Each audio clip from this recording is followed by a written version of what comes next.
Hello, hello, hello, and welcome to My Empty Hands, a podcast about the martial arts with a focus on Kempo. As always, I am Reggie Darden, and today I have a great guest with me, Mr. Dan Meck. And yeah, we're going to get into some Kempo talk and some martial arts talk, and maybe get into some teaching and whatever else that we decide to get into. So. Yes, we'll turn it over to my guest. Let me go back here a little bit. I usually go into my background, and we kind of discussed this a little bit before we started recording. But just the quick cliff notes is I have advanced ranks in Kempo and in Capoeira, and not so advanced ranks in Taekwondo and Hapkido and did some boxing. So that's just the super quick version of my background, and yeah, we'll get into more as we go along. But Mr. Meck here, go ahead and tell me and the listeners how Kempo found you. How where did it all start for you? How did you get started? And yeah, we'll just go from there. Okie dokie. Well, first of all, thank you for inviting me on here. When you were giving me your history, one thing I did say prior to that I want to put out there is that I think it's absolutely terrific, this endeavor that you're undertaking.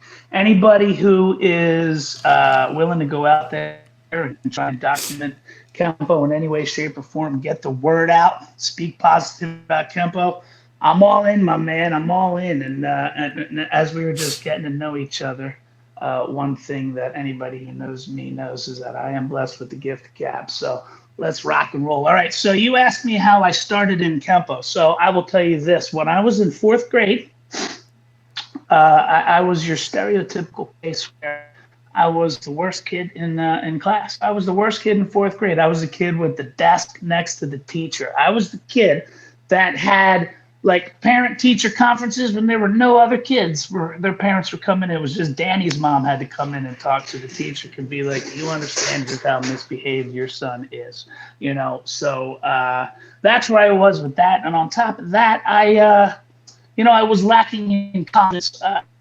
I believe now that I had raw physical ability, but I just did not have.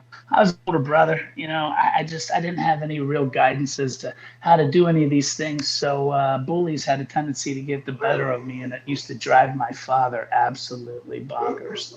So anyway, my last day of fourth grade, where I was a wimp getting picked on and I was the worst kid in class, my dad signed me up for karate class. Came home report card day. It's like one of the worst days in my life back then. I come home on report card day expecting bad news, and I get, well, you're going to be grounded in the summer, but that's okay because you're going to be doing karate. Let's go. You're starting karate right now. It was June 21st, 1985, my very first lesson. It was in a Tracy school. So I learned, at the time it was called kimono grab. I learned front kick, horse stance, inward block, Oh yeah. things like that. And, and that's how we got started. And karate really, really stuck. Karate was one of these things. If I go backwards a little bit, I'll tell another story. When I was in kindergarten, we were sitting around in a circle. I'll never forget this. This is an embarrassment that you remember for your whole life. The teacher asked, she goes, what skills do you guys have? I had no skills. Although I didn't think. I was bilingual. I spoke Spanish and English. I could have gone out there and whipped out Spanish. That was no big thing to me. I thought everybody did. I thought everybody spoke Spanish. Everybody in my world did.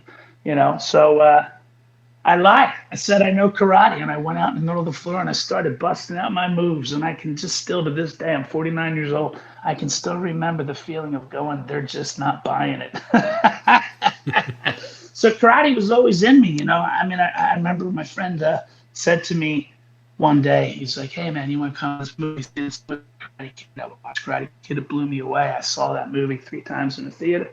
I was 8 years old or whatever. The kid's name was Daniel in the movie. Daniel, that works out for me. I've been Daniel's son my whole life as a result. All my whole life, Daniel's son. I've been called that a million times. But, sitting in that movie theater, and it's funny, I remember watching that movie theater. There was a scene in the tournament where, it kind of goes aerial and you see some kids, just one kid in the foreground. I remember looking at that kid going, man, I could do that. I wish I could do that just like that kid, you know. And then here you go. My dad signed me up for karate. You know, why did he pick Kempo? I was a city kid. I wanted to go to the There was a Taekwondo chain we went and looked at, and kids were hitting flying side kicks. They were doing flying side kicks on old antifreeze bottles, and I was like, man, that's awesome. I'm gonna learn how to do that kick and kick those things. My dad goes, no, we're going to this. We're not going to that school. We're going to this other school, Kempo. It was in the suburbs. That's why he just wanted to help move me out of the city. You know, it was the greatest thing my father ever did for me on so many different levels. So that's how I got my start in Kempo. And then the quick wrap to that part of my martial arts career is I went from being the worst kid in class to when I graduated in high school, I had a full academic scholarship. You know, so if you want to talk about discipline and understanding, and there was an accountability. You know, I was a kid from the city with all these suburban kids. They were getting A's, and it was cool. It wasn't cool where I was from, but in karate, it's like, not cool, Danny. You're getting bad grades. It's not cool. You know, I felt that pressure, and I do believe that all that focus learned in those forums and competing in all those tournaments gave me discipline to pay attention to task, and it worked out pretty well for me. So there you go. So there's my history, how I got into Kempo. Very nice, very nice. So, with your father picking that school, it simply because of location, or did he have any kind of knowledge about the arts at that time? Or? My father had zero understanding of combat arts, zero understanding of combat arts. As a matter of fact, my father worked in a pretty rough neighborhood in West Philadelphia. He was a social worker, so he pretty much just handed out welfare checks, you know, and he would walk to work with a rock in his bag. And one time he showed me his kick. Now I'm teaching karate as a full time. This time I'm a young adult.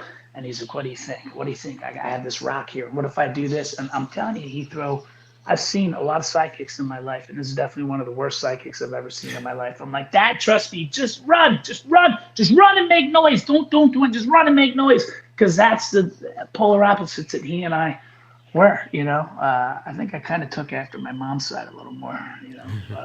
My mom was a fiery Dominican woman, you know, so I got some of that fire, and I got some of that as my some of my friends say, some of that flavor, which helped me out, which is beautiful. Very nice. So no, it was all about location, location, location, location. Get my kid in the suburbs, get him away from the city. That's what did it. Very nice, very nice. So when you kind of maybe talk about the early days of your training, was it something that kind of clicked with or connected with, kind of right away? Did you kind of struggle in those early training days, or? No, I hit the ground running. I hit the ground running. Matter of fact, this is absolutely the truth. I am not bragging when I say this. This is absolutely the truth. I got the belt right on the first try, and I've been tying it the exact same way from the first time. I got the belt right, you know.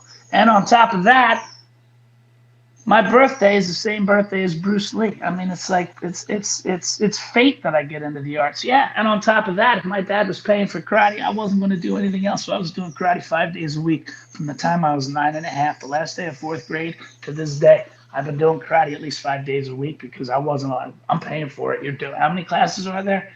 There was no 2 class a week limit back then. You show up every day. I was a kid. Oh, here comes Danny again. You know, I took to it. You know, I used to sit down and, you know, I knew short form 2 when my group was learning long form 1. You know, back then we skipped long form 2. The theory was that long form 2 was more difficult than short 3. So we went short 1, long 1, short 2, short 3. So going from transitioning from short 2 to short 3 was pretty difficult, but I had them all figured out. I had them all figured out right away, and I had a pretty good support. I had a lot of really, really good martial artists around me right from the beginning. I was very, very fortunate the lineage that I came up in. You know, one of my earliest stories. Here I am, I'm a white belt. So this is 1985, the summer of 1985.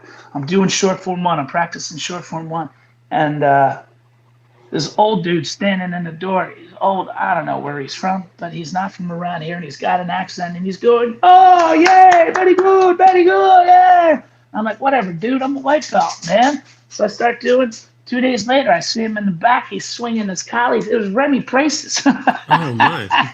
This is Remy Praces. Yeah, man. So that's okay. I mean, he put my face in the mat years later. He got me back for that. He didn't know it. I never admitted it to him, but he demonstrated on me plenty. But yeah, I came up in a school. It was, it was Tracy, but Dennis Knackard and Joe Lewis lineage. My original instructor was a guy named Joe Bridenstine, but it was just a good old school.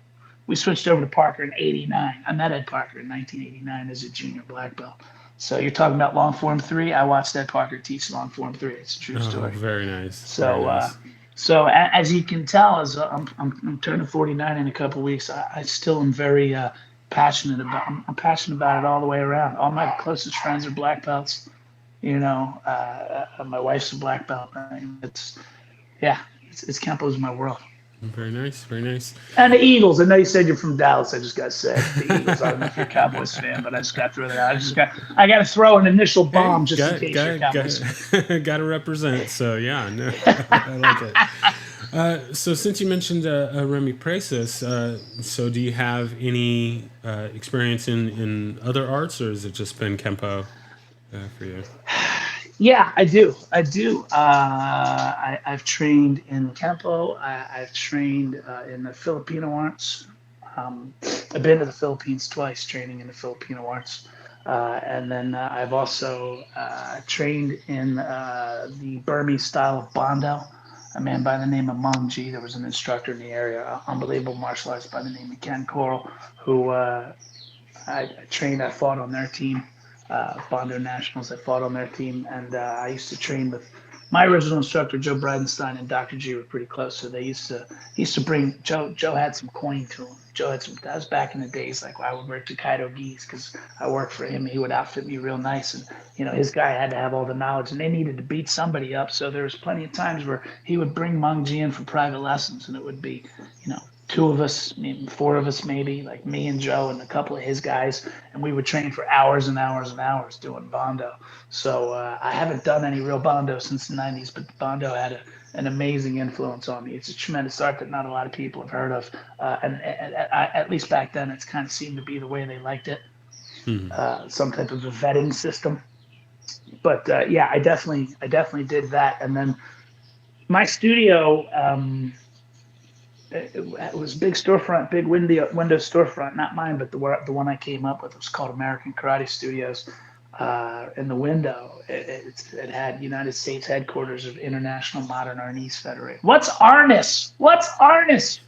Modern Arnis Federation, and then it had my instructor painted on the in all '80s fabulousness on the window with some sticks and stuff, and like him throwing I don't remember what the other one was, him throwing a sidekick for the karate.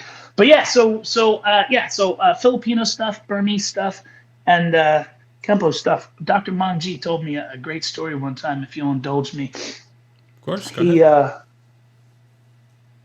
I was talking to him during one of these lessons. It's just a few of us. I'm in my early 20s. I'm a pretty confident kid. And I looked at Doc and said, Doc, here's the deal. I'm still living in Philadelphia. I guess I just moved out of Philadelphia, but I'm still got a lot of that Philly edge in me. It's worn off after all these years, but a lot of that Philly edge in me. And I said to him, Doc, I can walk through any town in Philadelphia, and I'm not nervous. I'm not scared. You know what I mean? Some of the toughest neighborhoods in Philadelphia, those are my cousins. I'm not worried about that. But Chinatown is an area I'm scared about because those guys know something that I don't know. Mangji said to me, he goes, well, here's the deal. Now, this was in the 90s. But anyway, he said to me, he goes, listen, the American martial artist has surpassed the Asian martial artist for a few reasons. He goes, number one, the American martial artists have the ability to cross-train. He goes, in Asia, it is disrespectful to your instructor, which sidebar to me, I still see people do this, and it's a great business. It's a great business model for retention to keep your students, but it's terrible to keep your students down like that. But anyway, that's just me personally. But anyway, it's disrespectful to leave your instructor, so they don't get to cross-train. When you cross-train, you get to diversify your toolbox. And also Americans question their instructors more than the Asians. Which forces quality from the instructors. If you question your instructor, it forces quality from your instructors. So he gave a few reasons like that that I felt were compelling as to why you should cross train. So it was always a philosophy that I stood by. Boxing. You said you do boxing, a lot of boxing. I ended up Frank Trejo lineage for many, many years. Frank Trejo was a tremendous, tremendous influence on me, and he was, the fact that he knew a lot of boxing, he'd been a pro boxer, was definitely part of it. But yeah, boxing, kickboxing, Bondo, Arnis, Kali, Kempo. That's what I've been doing. Took one capoeira lesson once. I was Dan the Karate Man at a karate camp back in the day, and they brought a capoeira guy in there, so we put the music on, and we did the dance to the one side and the dance to the other side. And I mean, I'm from back in the day, only the strong. I could have dug learning a little more of that, but that Yeah. unfortunately was the only capoeira I got to do. No, that much like the perfect weapon, only the strong was what got me into capoeira. So yeah, I can can definitely relate to that. So very nice. So All right, getting so here, oh, go ahead. all right. So I'm sorry, you're going to bring stuff up. I told you I have the gift of gab. I'm going to tell you the perfect weapon, right? We heard about the perfect weapon for a long time before it came out. Jeff Speakman. I saw you interview Jeff Speakman. I didn't get to go to it. Jeff Speakman's a very good man. But anyway, we had a fun weekend with him a few years ago. Real fun weekend with him a few years ago. But anyway, we heard about this movie. Jeff Speakman did a tour, and all the instructors in the area got to meet him. And Ed Parker came around and he promoted it. Last time he came to Philly, he's promoted it. Called it The Perfect Weapon. I have a movie coming out called The Perfect Weapon, and then unfortunately Mr. Parker passed away. So that movie came out in March of I think 1991. I was what was I, 10th grade at the time? 10th grade. So I saw Perfect Weapon on day two, and that bothered me. I wanted to see it opening night, but we saw it on day two. We went to the movie theater. We showed up to the movie theater, and in there is a guy, Mark Schiffman. To this day, Mark Schiffman is a very good friend of mine. He had actually been an instructor in our school, taught me when I was a kid. He left and he opened up his own studio. So now Mark Schiffman and his students are doing a demo in the lobby of the movie theater. So Mark Schiffman, I was always cool with those dudes that were doing the demo. Those were the guys I was competing against in tournaments. I didn't like them at all. So my walk into the movie to see The Perfect Weapon, because it was awesome, because we were 15 years old. We were all full of tots, all full of you-know-what and vinegar. And now here comes some dude to beat me with a back knuckle in the last tournament that I don't like. His name was Dave, by the way. But anyway. So we walked in giving them all sorts of hard, what are you looking at? Hard looks, and then nothing happened. And then we went to the movie, saw Perfect Weapon. We're like, dude, grip of death. So yeah, Perfect Weapon. I even have fond stories of Perfect Weapon. That was a movie we couldn't wait for. We couldn't wait for it to come out. We were so excited. But anyway. Yeah, no, that movie was very huge for Kempo, and yeah, a lot of us, I would say, many at least of my and our generation were pretty close in age. Yeah, that movie did a lot for Kempo. So yeah, I'm glad that we were able to have that. So to get back on your journey, I'm curious about. So you mentioned that the school that you were training at, started was Tracy's, but then converted over to the EPAC style. So kind of how did that come about, or are you familiar with how that? Oh yeah, sure, absolutely. Reasoning behind that. So my studio, being in the suburbs of Philadelphia and being east of the Mississippi means that everything in Kempo through Ed Parker would funnel back to Joe Palazzo. You know what I mean? Anybody on this side, hey, Ed Parker, I want to learn count, go to Joe Palazzo. So we went to Joe Palazzo. I met Joe Palazzo for the first time in 1988, and I had never seen anything like it before. The guy moved unbelievable. It was like, and the guy, see, we came from more of like it was like an old school hard style. You had like old school style, crisp, like guys would go out there and they would do forms, and they would hit a hard bow, you called it, with a reverse punch, and the pop of their gi, which was gray and falling apart, would echo through the entire. It was the loudest thing in the whole wide world. You know what I mean? Those old school crisp. back straight, legs straight, front knee bent, perfect angle, boom, hand on the hip, that kind of stuff. And in comes Joe Palazzo, and he wait, what just happened? You know what I mean? Well, I've never ever seen anything like that before. So Joe Palazzo, my instructor, went under Joe Palazzo in the '80s. He actually tested for his fifth degree under Joe Palazzo and Ed Parker back in 1988. I remember that because he came in and he had gotten fifth. I didn't understand how things worked. He had gotten his fifth degree black belt, and then he went and he saw Joe Palazzo and Ed Parker, and they promoted him. I was like, oh, congratulations! So you're a sixth? He's like, no, I'm a fifth. Yeah, but anyway, he got his fifth from those guys, which is really really cool. And then Ed Parker used to come around a lot. Unfortunately, I only ever met him once.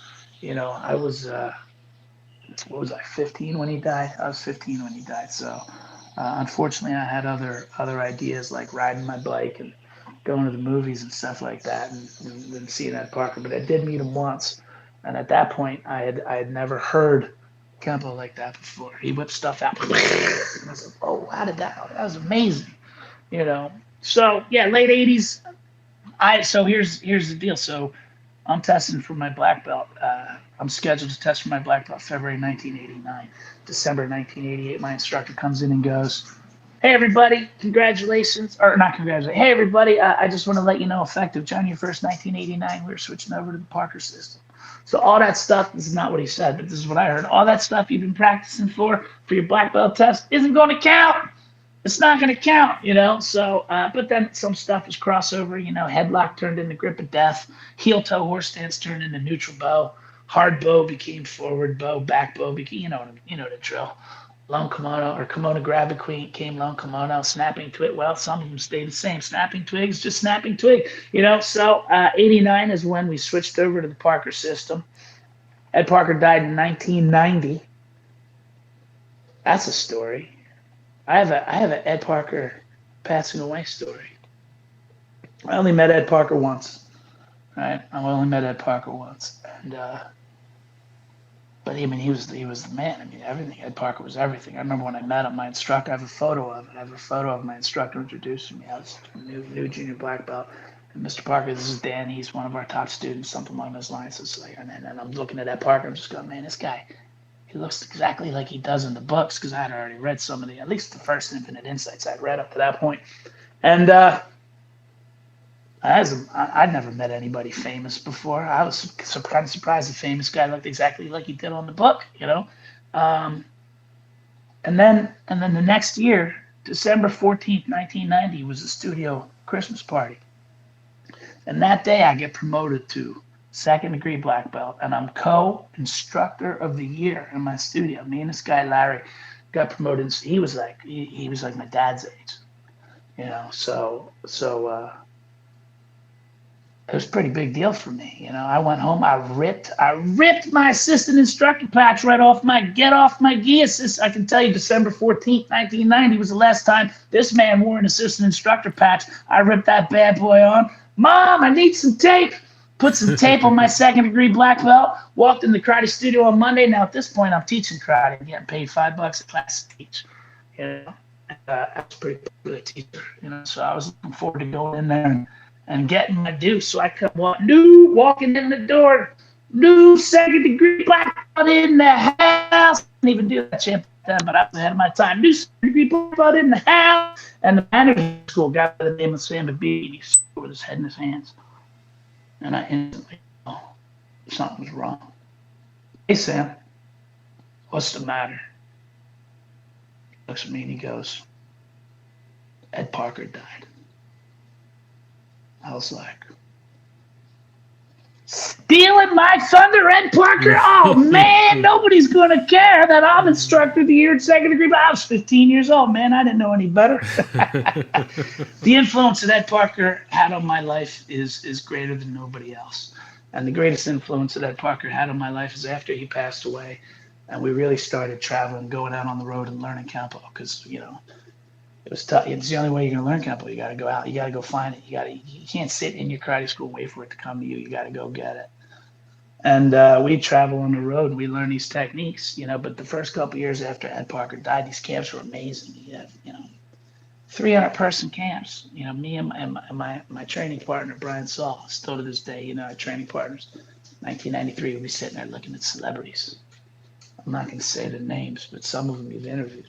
Hey, look, there's that guy, there's that guy, there's that. Oh, man, that's really cool. Hey, check it out. It was a really, really neat thing to behold. And all we ever did was hear all these guys who knew Ed Parker so well talk about how awesome he was, talk about how great he was. I remember Frank Trejo. We were underage, but we snuck into the bar. We snuck into the bar and get to hang out with all the karate guy, the big name karate guys. Frank Trejo sitting at the bar, crying, crying. This is a guy we saw him. He's the corner man in the UFC. He's Frank Trejo. He's crying. I miss Ed Parker. He was so sad. All those people had a significant effect on me. My whole life was dedicated to learning the man's word. I traveled all over the place. I've been everywhere. I've been everywhere, man. I've trained with every single person. Wow, there's a couple left. There's a couple left that I haven't met. There's a couple left. One in your state, Brian Duffy. I haven't met him face to face yet. I'd like to meet that man. I'd like to meet that man face to face. I admire him. But other than that, it's pretty much I've met and trained with every single person in Kumbo that I care to train with. You know what I mean? And it's just out there trying to get Ed Parker's word, because those first couple of years where I missed out, I realized I missed out, and I was behind. I had to make up for it, and that's that pretty much lays the groundwork for my journey from about 1992 to right now. You and I talking, and I'm still on the road, man. I'm leaving in a couple of weeks to go to Madrid. Oh, very Got nice. a camp in Madrid. Got a camp in Madrid. It's gonna be pretty cool. My wife and I, it's our 25th anniversary. So we're gonna go hang out in Madrid for a couple of days, and then Lorenzo Jimenez, he's got a camp going that weekend, so we'll be down there. So like I said, if you need the knowledge, you got to seek the knowledge. You got to get your butt out of a chair, and you got to travel. You got to go to where the knowledge is. So we'll see what kind of knowledge we can pick up over there. For sure.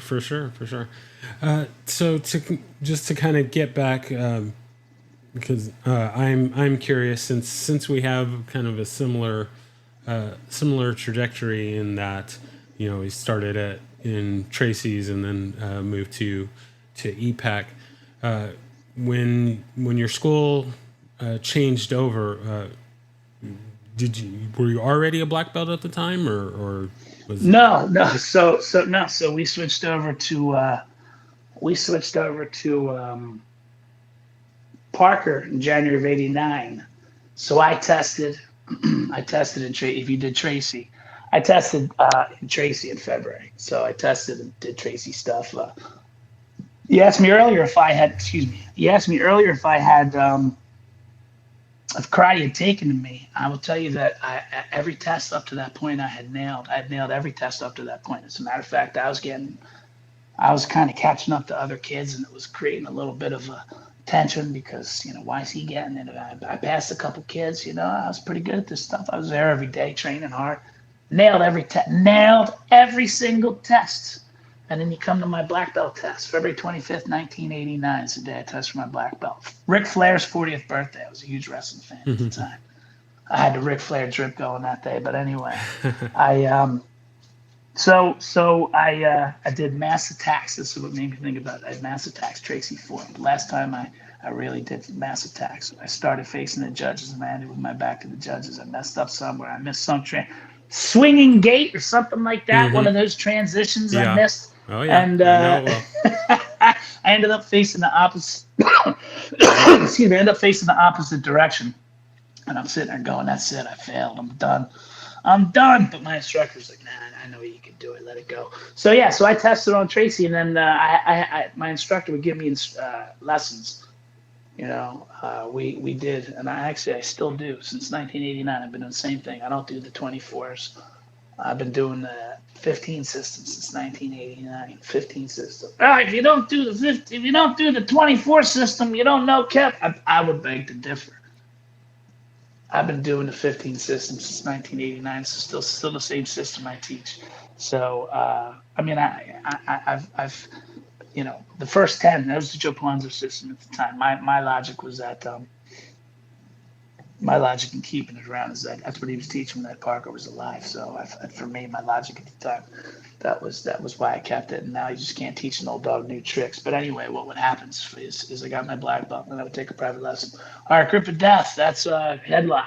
Okay, obscure wing. That's Japanese stranglehold. But here it's a shoulder grab this way, pin step, elbow hammer, elbow. Okay, lone kimono's kimono grabs, one hand instead of two. Hmm. Crossing talent is crossing talent. Keep going. This is thrusting front. This is gift of destruction. This is locking horns. All right, go teach them. So now I'm a black belt. I can remember being in black belt class in our school in 1989. Black belt class Wednesday nights, 8:30 to 9:30. It was all adults and me and like one other kid.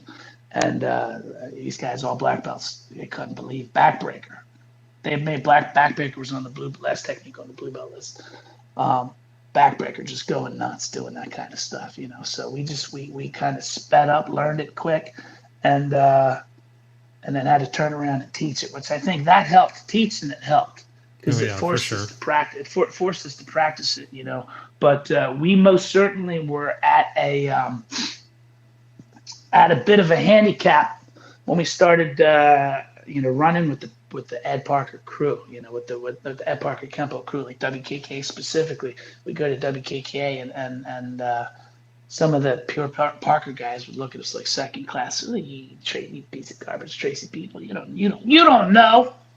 Well, that I didn't appreciate that very much.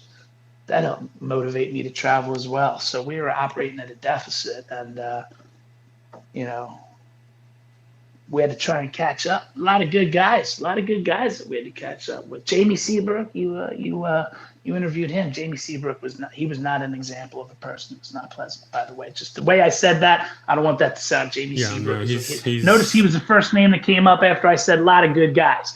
Yeah, so just so be clear on that. Jamie Seabrook's a good dude. You know what I mean? He was fast as could be. Jamie Seabrook. I met him almost 30 years ago. Dude was fast. Sabor Chan.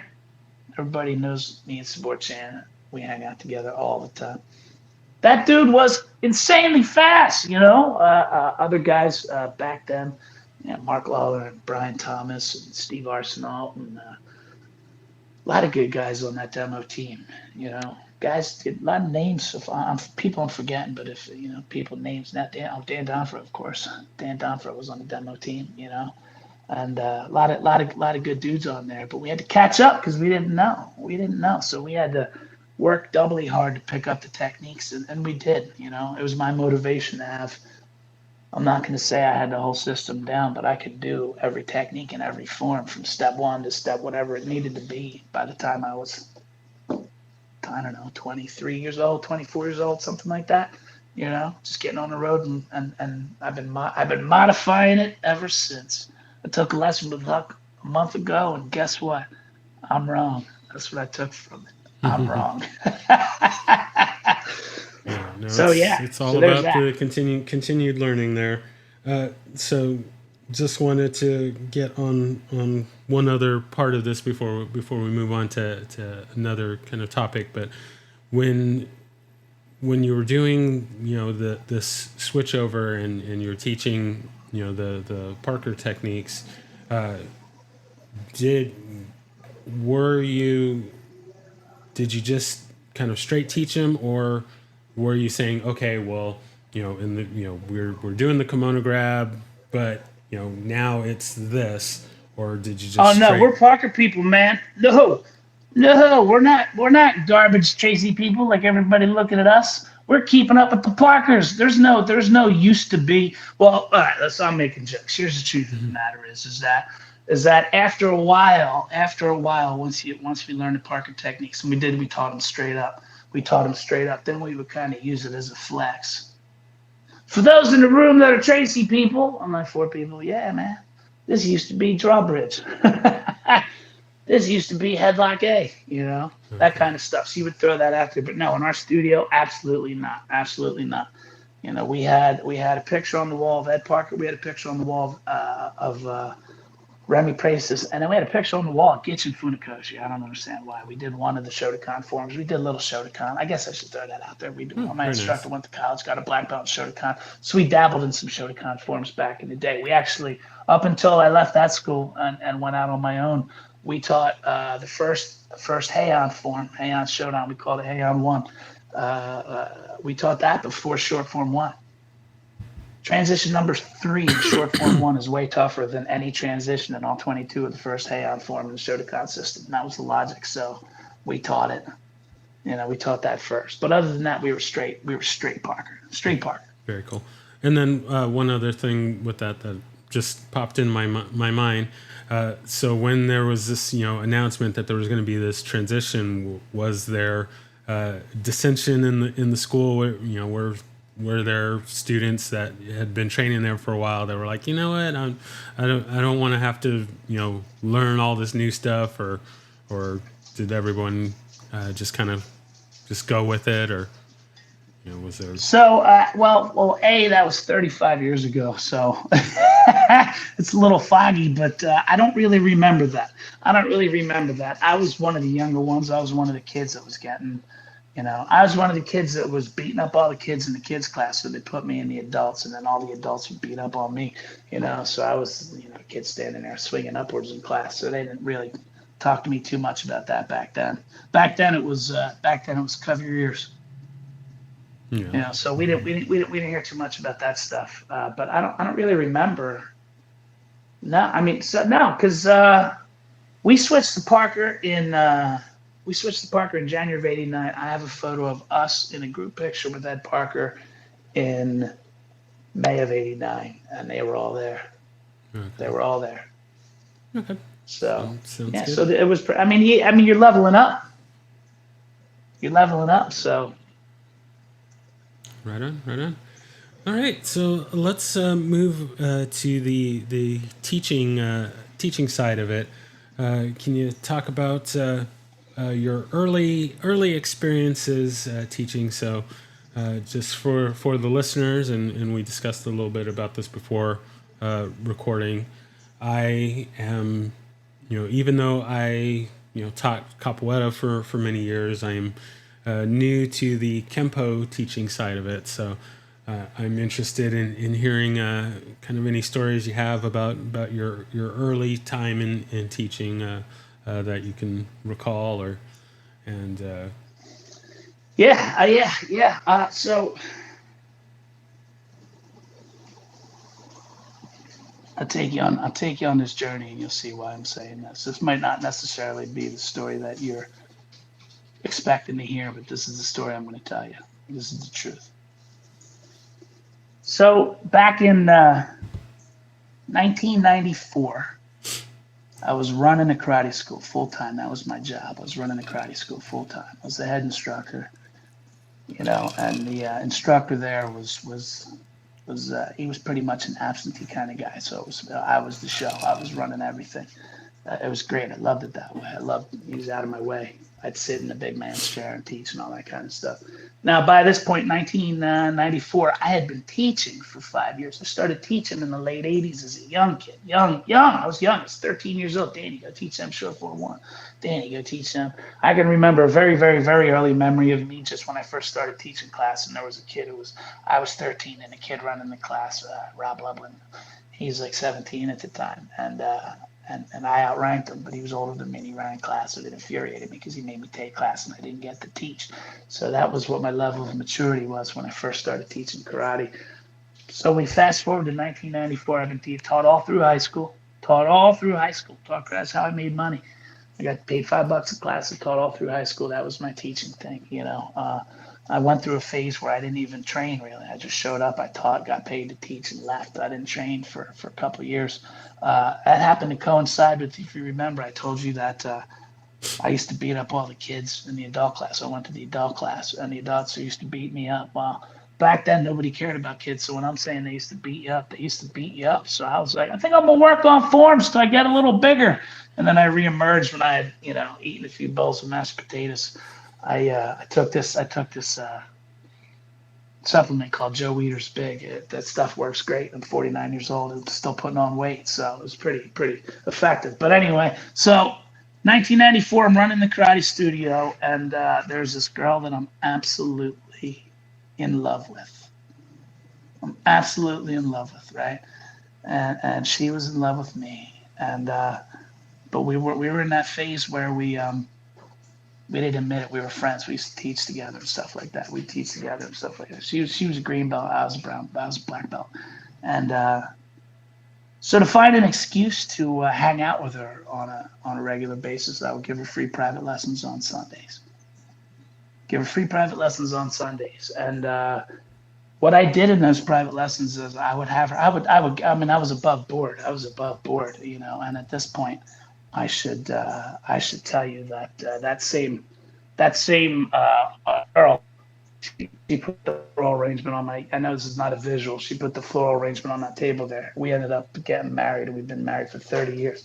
But back then, I would teach her free private lessons, and what I would do is I would make her teach me the techniques. She would teach me the techniques. This is gripping talent. This is how it goes. This is circling the horizon, step off parry, slip punch to the face. You know, she would teach me all that kind of stuff. Now she made it to black belt, but of all the lists that she knew, that was the list that she knew best. That was the list that she knew best. And why did she know it best? Because she talked it out. She explained it. She thought about it. So you telling me that you're doing a teaching thing, all that's telling me is that you just took the steps to enhance your art even better. What you're going to learn from your students is incredible. Your students are going to ask you questions. You're going to be teaching something you're confident in, and the student's going to go, "Hey, let me ask you a question from an angle that you never ever thought about." And you're sitting there as the teacher. I am the all-knowing, all-knowledgeable teacher, and you have to be like, "Well, huh?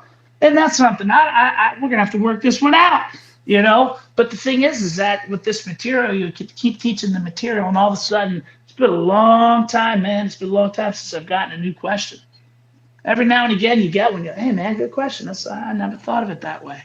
You know, usually the questions that you get that are out of left field now are exactly that. They're out of left field. You know, but when you're first coming at it, you approach this. You know, people hit you up and they approach you in ways that you don't expect, and it helps you to expand your horizons. You know, it makes you scratch your head. You know, and as an instructor, if you have the confidence to say, "I don't know," that's a tough challenge as an instructor. It's a real tough challenge as an instructor to be confident and look at your students and say, "Yeah, I don't know. I never thought of it that way. Why don't we sit down and work that out? Why don't we? What do you think? You're asking the question. What do you think? Well, maybe. Well, look at the way you're shifting your weight here. Maybe where your hand goes. You work it out. You learn something, and then what do you do from there? You go to your instructor.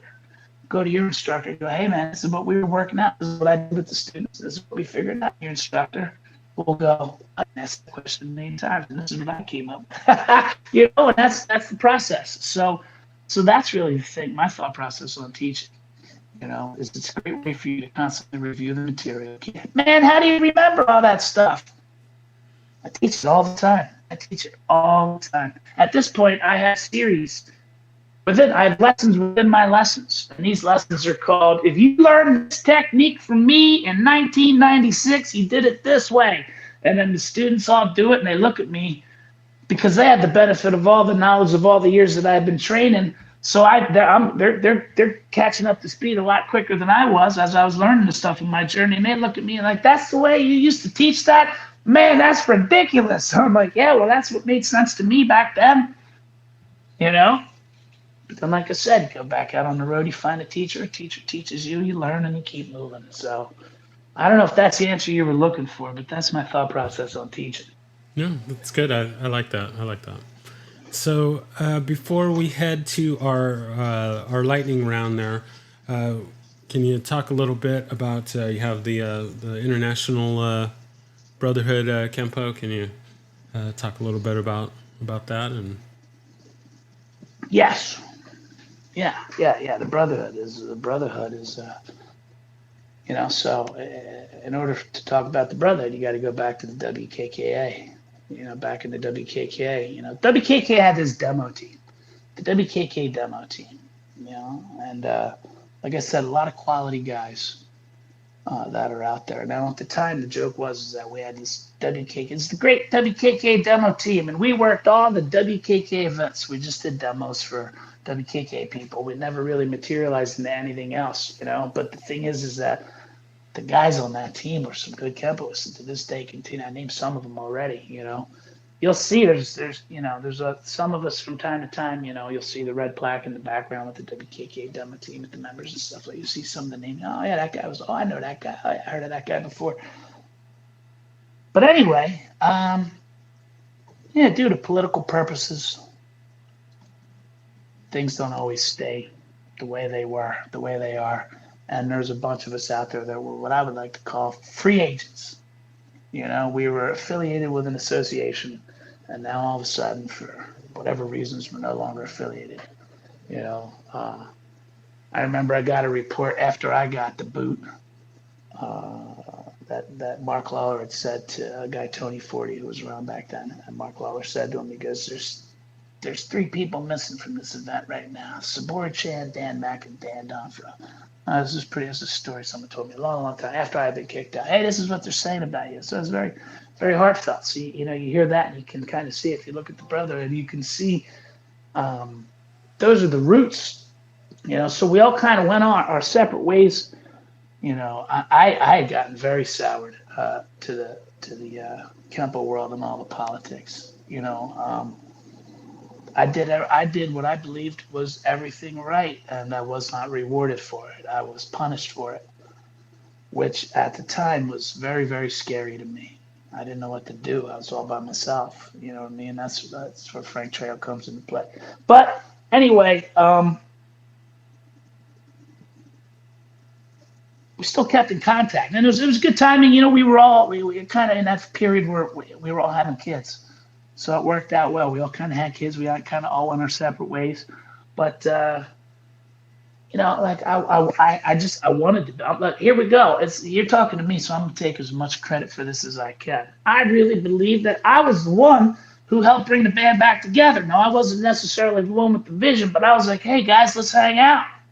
And then Sabora was like, well, what if we do this? And that's how it started. But what I was going to say was, yeah, I got out of the karate world for a while, and I just taught a couple students. That was it. I just taught a couple students, and there's one guy, Steve Arsenault. I said to him, listen, if you go out on your own, Steve Arsenault and I have long since parted our ways. I wish him nothing but the best, but he and I have long since parted our ways. But at the time, he and I were pretty close to the WKK, and I said, look, when you're out of WKK, if you leave, hit me up. I'll come support you. I wasn't allowed in WKK anymore, so I'll come support you. He's a good dude. So I started hanging out. Steve Arsenault had this little Kempo group back then. I used to hang out with them, and I would talk to Sabor. Come on, man. Come on up. Let's teach. Let's go. He's asking us to teach. Let's go up and teach with him. Sabor's like, I don't know about that, man. It's like, yeah, come on, let's teach. So Sabor starts teaching up there. Frank Trejo, we reconnected with Frank Trejo. We knew from the WKK days. I had the Spear come back. Frank Trejo's in the mix. Eventually ended up going under Frank Trejo, and he was greatest influence ever for me. But anyway, so Sabor and I were sitting there one night. We used to talk late at night, and he said, hey, man, why don't we, we're doing seminars and stuff like that. I just reopened a school. It's going well. We had done a couple camps, informal. And he goes, why don't we start our own organization? And I was like, organization? You can't start an organization. Organization in Kempo at the time was like Voldemort. That was a word that does not get spoken. You do not organization. The cojones on this, man. Why don't we just kind of do some seminars, man? Sports like, all right, well, why don't we do some seminars? It doesn't have to be an organization. Let's call it the Brotherhood. So he had a little foresight into this. Now, just to give you a little bit of my history with Sabora, when we were in the WKKA, we're in the WKKA now. I had mentioned before that when I was a kid, I was coming, before I even started karate, I was watching Karate Kid. And I said that there was that scene, that aerial shot where they go up in the air and you see the kids in the tournament. There's the one kid in the foreground. So now I'm on the WKKA demo team with Sabora Chan. Turns out Sabora Chan is that kid from Karate Kid. He's that kid. That's who I have to compete with, man. That's a bunch of crap. The dude was super duper fast. I didn't like it, not one bit. But I admired it. He was good, man. He was good. And look, here's the deal. If I don't want to hang out with people that I'm better than. And what good is that? I want to be associated with people that are better than me. It's no fun hanging out with, you know what I mean? So I started hanging out with dudes, like I said. For me, my motivation for the Brotherhood is I wanted to put on seminars from people that I would want to learn from, you know? And the thing was is that I'm going to say this, and I'm going to say this because I feel it's important because this formed me. I'm not going to tell people that not to do all the right things, right? I'm going to tell people that I felt like I did all the right stuff. I followed all the rules. I was super duper loyal. I could tell you a lot of stories to back up how loyal I was in the things that I did. And I got the boot. And when I got the boot, you know what I decided? I decided, hey, I did everything the way they told me was the right way to do things. Now I'm going to do things the way I want to do things, and the hell with them. Pardon my French, but the hell with them. I'm definitely a very colorful guy with the expletives. I've been doing I'm proud of myself for how well I've been censoring myself, but the hell with them. And I said it a lot more colorful than that. I'm going to do it my way. I'm going to do my own thing, And in the old days, the thing was, is if you wanted to do something to bring you legitimacy, get a higher rank. I'm going to do something. I want to look legitimate. Get a higher rank. Bring the higher rank in. Because if you're a higher rank, hey, look at me. I'm friends with this higher rank. There's a lot of people. This is my higher rank. Hey, everybody, I'm friends with this. Look how cool I am because I'm friends with this higher rank. Well, what we did, and we kind of didn't recognize it at the time, but it became apparent pretty quick because we were shocked by the support. I don't know why we would be shocked by the support. I got to be honest with you. I'm pretty confident in myself. And like I told you, I thought Sabora was better than me. So why wouldn't people be interested? But it's natural, But people started coming. Man, did they start coming. They started supporting us. And all of a sudden I recognized is that, I think my legitimacy is going to come from below, from the students that are supporting me and say, hey, man, we're interested in what Dan Meck has to say. That was very, very refreshing. That was really, really cool, And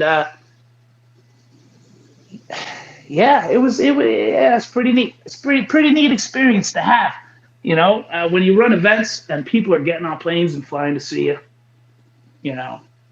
And it's not because I'm Mr. Super Duper, because my neutral bow is, what? Let me tell you something. My neutral bow is so good. That's not it.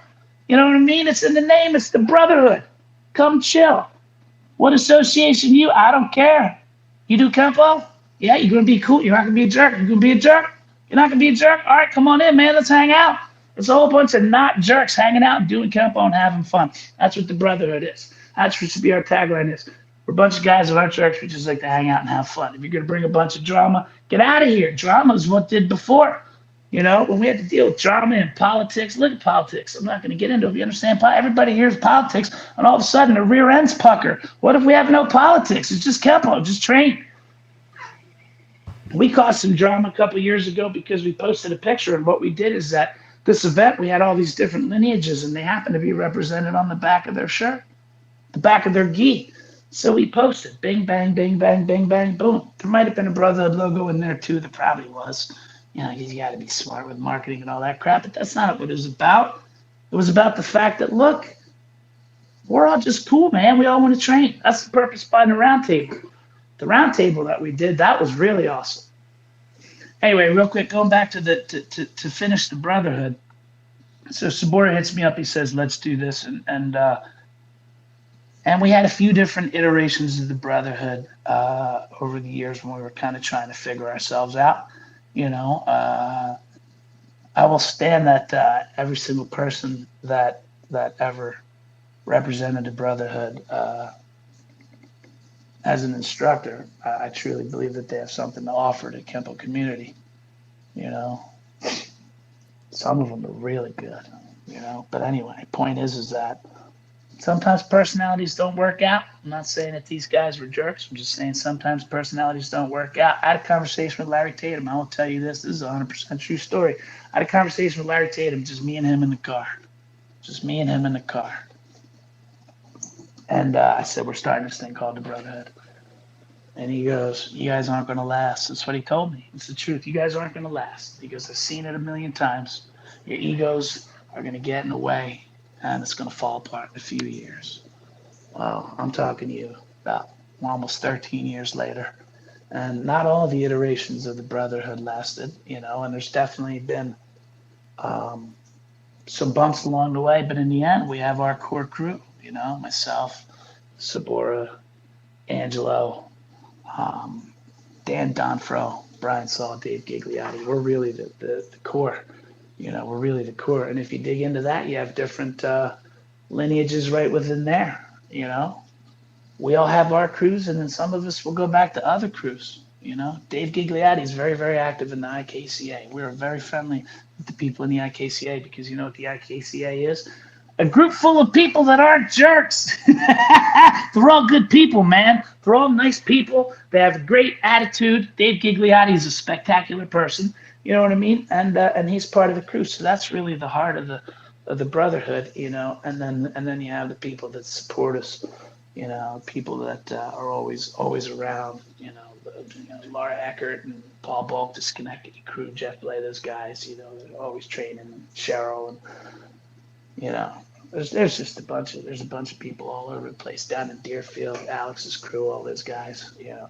So just hooked up with Randy and his crew. They're good people. You know, you just meet good people. You just travel and train. You know, back in the day, the WKK was a bunch of weekends where we would get together, hang out, and do Kempo. We'd get together, hang out, and do Kempo. When we were done doing Kempo, we'd all go into our hotel rooms with a bunch of people, and we would all hang out and party, and we would tell Kempo stories, we'd tell jokes until security would yell at us, and then we would go to another room, and we would just keep going. You know what I mean? Some of the best jokes and some of the best Kempo I ever learned was in rooms after camps. So the brotherhood is just us traveling around and just recreating that weekend over and over and over and over again. That's what we do. Just train and have fun. Smile with good people.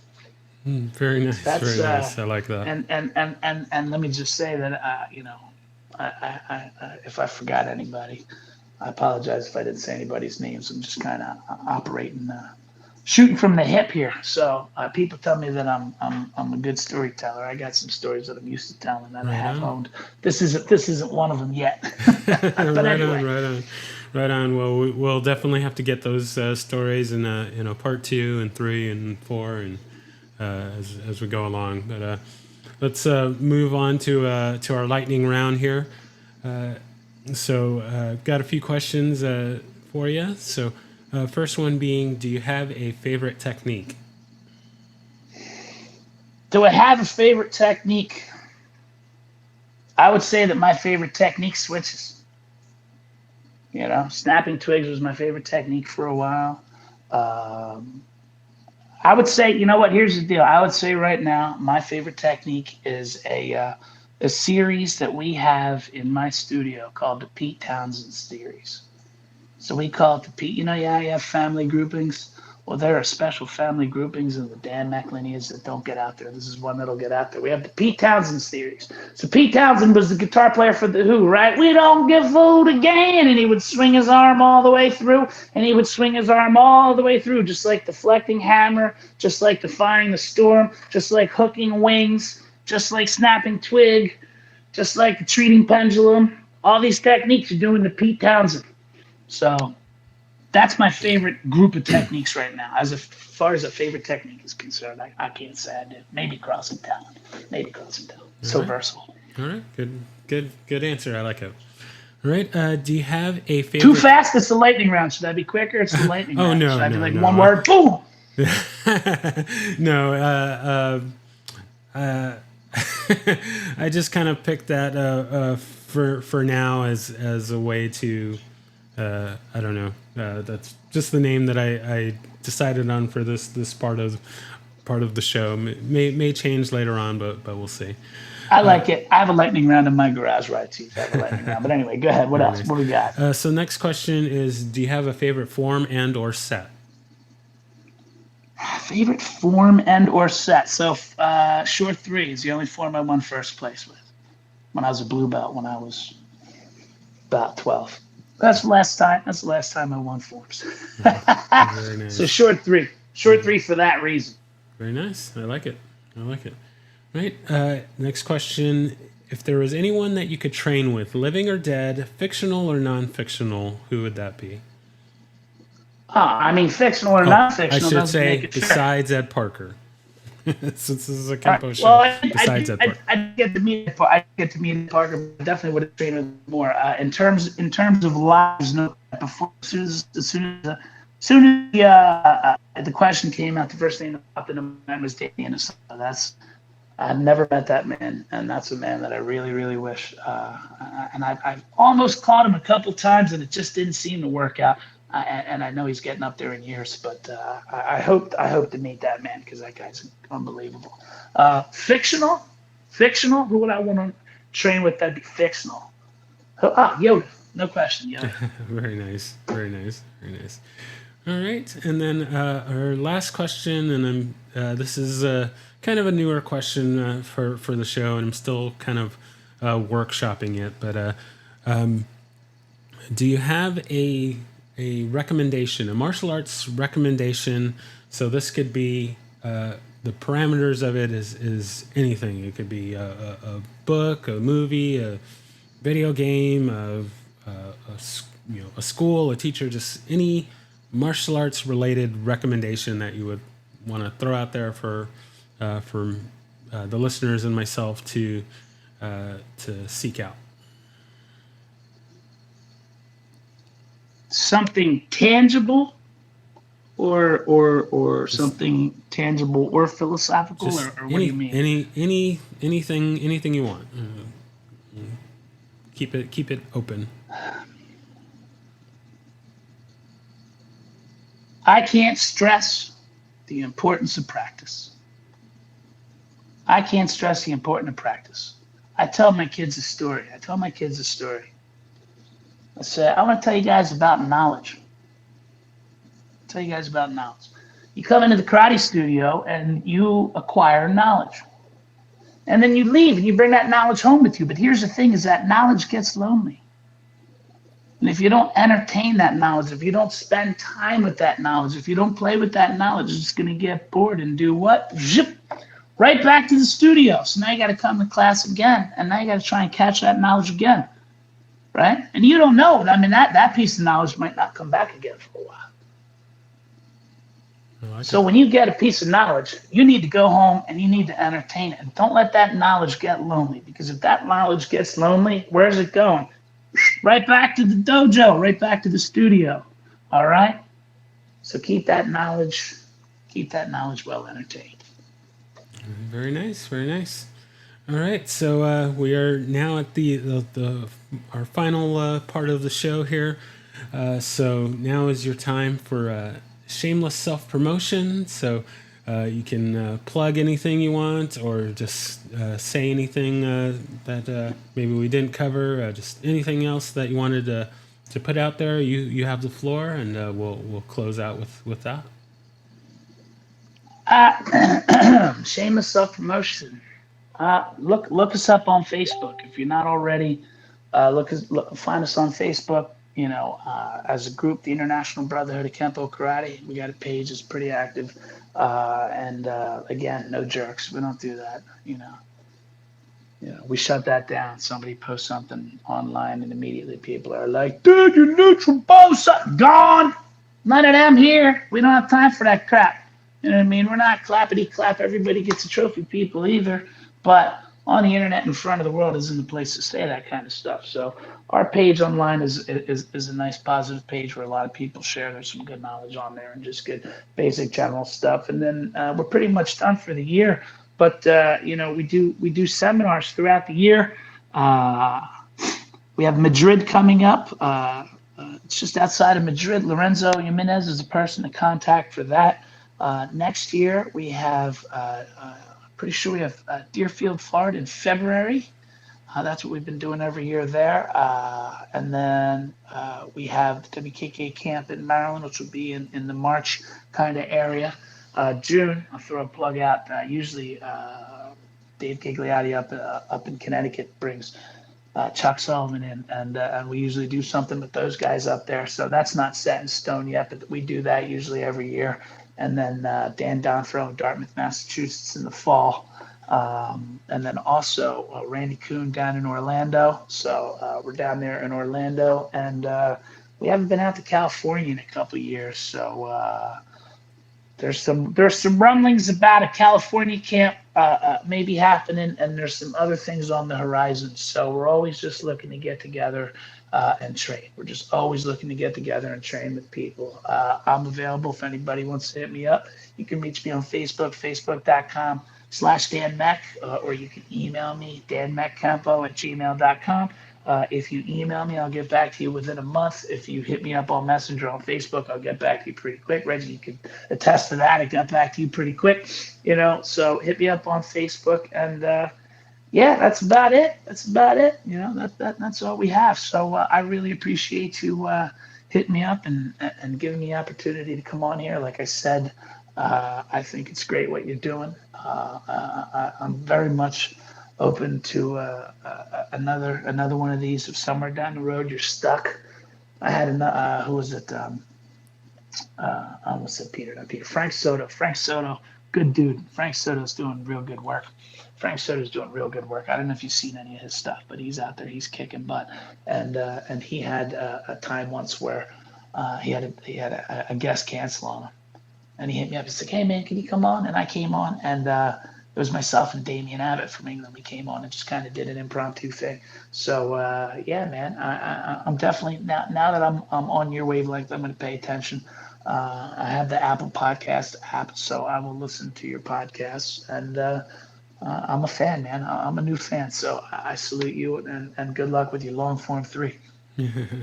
All right. Well, yeah. Thank you so much for taking the time to be on with me, and I like hearing your story and your journey. And yeah, we'll definitely have to have you back on again, and we can get on some more specific topics, and yeah, just learn and grow together. And once again, yeah, it's just thank you so much for being on, and can't wait to get this out for everyone to hear the story. And yeah, thank you.